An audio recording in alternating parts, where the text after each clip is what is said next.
Hi there, I'm Danielle Cora, and my partner Nicholas Groves and I taught a group of first grade students all about stingrays. We wanted to make sure these kids had a strong foundation of information on stingrays and how they interact with their environment. We started with basics: what stingrays eat, what they look like, and how they eat their food. We also wanted to show them how large some stingrays are, like this manta ray, and this really blew their minds and hooked them on the lesson.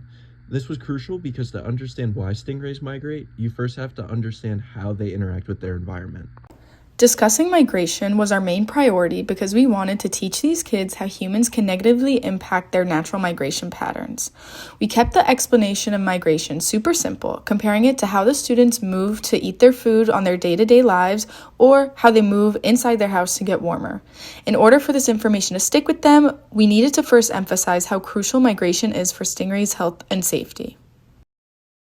Making this lesson interactive, like by prompting the kids to mimic the stingray's movement to show migration, was really the backbone of this project.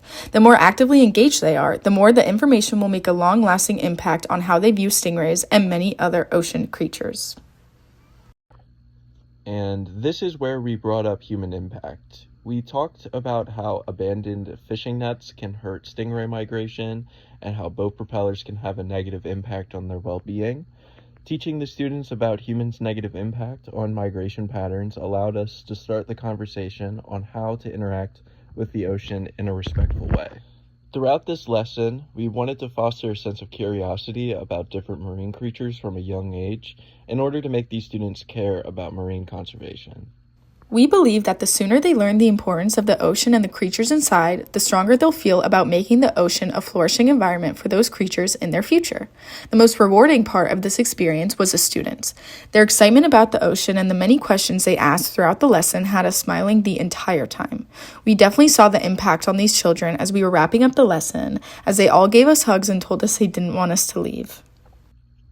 This not only affected the kids, but also us. We feel extremely lucky to be able to influence and inspire a whole new generation of students to be our hopefully new scientist and conservationalist.